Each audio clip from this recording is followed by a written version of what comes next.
Scott with the board games Maelstrom. Today we're going to take a look at an oldie but a goodie.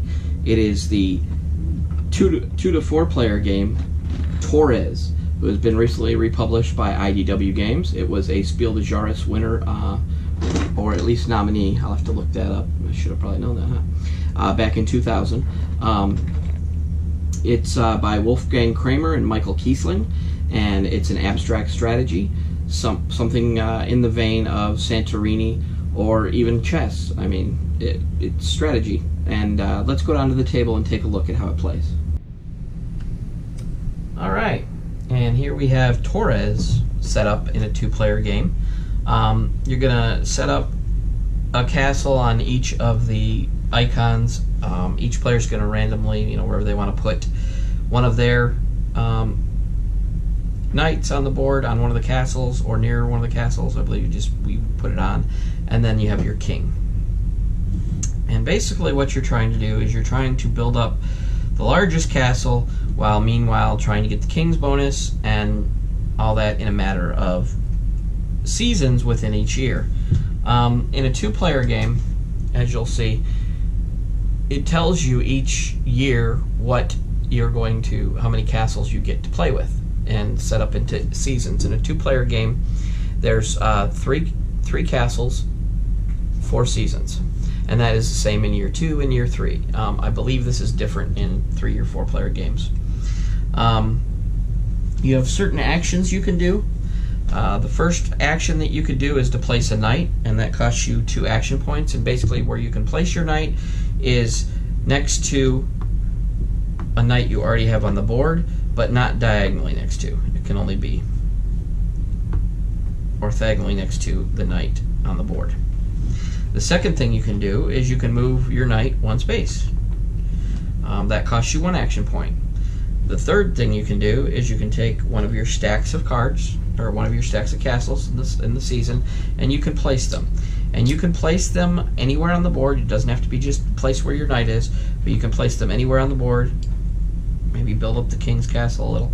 But this has to be placed on the board in such a way that it doesn't connect the other castles that are already set up. So basically I could not place a castle there because it would connect these 2 castles. And you just continue going back and forth. Each of you, let's just say we're doing our turns and somebody does that, and then the next person picks up theirs, and they're going to try and build out their castle a little bit and maybe put one over by the king. And then it goes back and forth, and let's just set up a little bit of a end of round 1 situation here. Do that, do that. Well, the king doesn't move, sorry. Anyway, you can place your castles around here. You can also buy, for 1 action point, you can buy one of your cards. And everybody starts with a stack of 10 cards that they can get, and these cards generally tend to break the rules of what the game is normally. So you would take 3 cards, you would look at them, and what this is telling you is, and I haven't even gotten to explain that part, but what this is telling you basically is your knight can go in the door of a castle and then go up 2 levels, which normally isn't allowed. But these cards will generally break the rules. What you do is you look at 3, you choose 1 to keep, and then you put the other 2 either on top or on the bottom, or 1 on top, 1 on the bottom, however you choose, back into your stack. Now, it costs no action points to use an action card, but you can only do this once per year. And then you can move your knight 1 action point up on the scoring track. That is one thing that I did not set up, but over here at the beginning of game setup, everybody puts 1 knight on the scoring track. And if you have an action point left over, and this is a rule that I really didn't get at first, but now I get it, because at first I thought, why wouldn't you just move your knight up 5 action points or 5 score every time you played and forget about this? But you can score a lot more by building up your castle's bases and by but when you place a knight, you can place it next to another knight that you have out there on the same level or lower. You can never place it higher. When you're moving your knights around, you can move up one level, and let's just say that this was built up a little.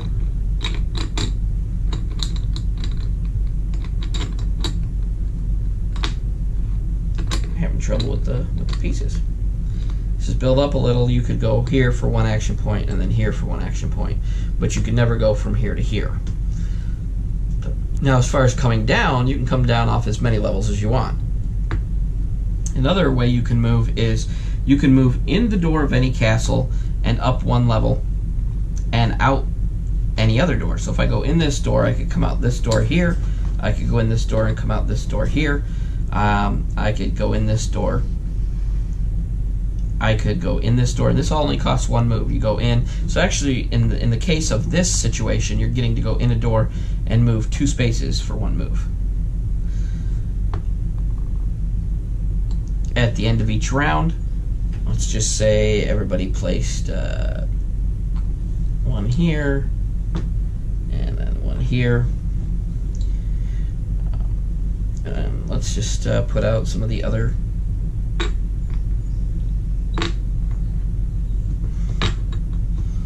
pieces so that we got a little bit of a score at the end of the first round.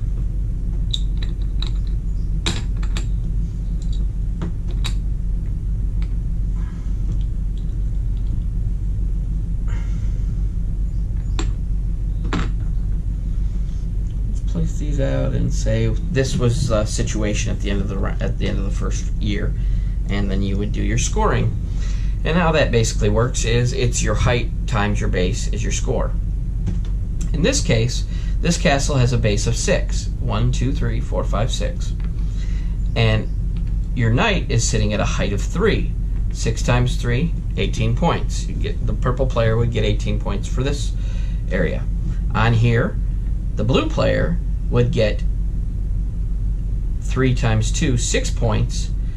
And the purple player would only get 3 times 1, 3 points. But at the end of every year, there is a king bonus. If you're on the same level of the year on the king's castle, then you would get an extra points. For the first year, you have to be on the first level of the king's castle. You get 5 points. Second level in the second year for 10 points, and the third level in the third year for 15 points. Over here, this blue player has pretty much been building his castle out the entire time. So 1, 2, 3, 4, 5, 6, 7, 8. And then he's up a level of 4, and 8 times 4 is 32 points. He would get 32 points for this. Now, the rule for building your castle is not only your castle cannot connect any other castles that are previously set up on the board in starting, but you also cannot go any higher than your bases. So let's just say I had this situation here that I had moved my throughout the round I had moved my Throughout the round, I had moved my knight back and forth, and then I placed a couple of castles over here, and I moved them up here. And then I placed one here and one here. Once I place that 4th level on a base 3, it becomes an illegal move. You cannot place a level that is higher than the base, so this would be an illegal castle at the moment. But the minute something like this was placed, the base becomes 4, the height can become 4. Basically, you go back and forth. Different player counts have different castle counts that you get, castle pieces that you get to have, and you go back and forth, and basically at the end of the game, the player with the most points wins. A lot of points will be scored in this game, so they include these 100 point tokens that you give each other, and then you have the 200 for if you circled it twice. This probably will happen. In my wife and I's first game, we went over the 100 and were very close to hitting the 200, but I did lose by 4 points, so I knocked over her castle. And that's how I win. Anyway, let's go back up from the table and take a look at my final thoughts about Torres. Here we are back up from the table. I have Torres. I'll be honest, I didn't think I was going to enjoy this game. I'm not a lot on abstract strategy. I usually like a heavy theme in my game, which this does not have. But it's very cool. I enjoyed it. Me and my wife enjoyed it. She did beat me by 3 points. She didn't even understand the game as much as I did after we played it a couple times, and she still beat me. So it's actually not as hard as it seems at first when you're reading the rules. The rule book, I mean, it's clear, it's concise. It's not very big, but it's just a lot to grasp on exactly what you're doing at first. But once you get it, it's simple.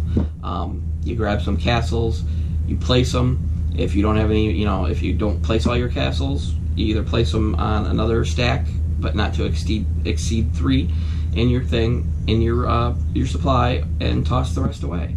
You move your cards around. You try to increase the base and the height of the castles that your knights are on, and you try to get the most points. It's got a lot of depth. It's one that I really had to think a couple of times to see how am I going to get this bigger and do the other things I want. How am I going to get one of my knights over to her large castle that she's over there building so I can partake in some of those points? But overall, yeah, I like it. It's good. IDW reprinted a good one. I believe it was also basically it's you're building your own cities, and you're doing what you can to get the most points. It's a good game. I like it. I'm going to give this one a category 3 out of 5. And if abstract strategy is something that you like, where it's a little bit simpler to learn, I mean, for me it wasn't, because it's not the type of game I'm used to, but it's simpler for a lot of people to learn if you're used to abstract strategies. And yeah, a lot of fun. Like the pieces are well made. The components are great for what you get. So by all means, go out and pick yourself a copy of this up. I believe it's on sale right now. You can probably get it at Miniature Market or Cool Stuff Inc. And I'm Scott with the Board Games Maelstrom. Thanks for stopping by.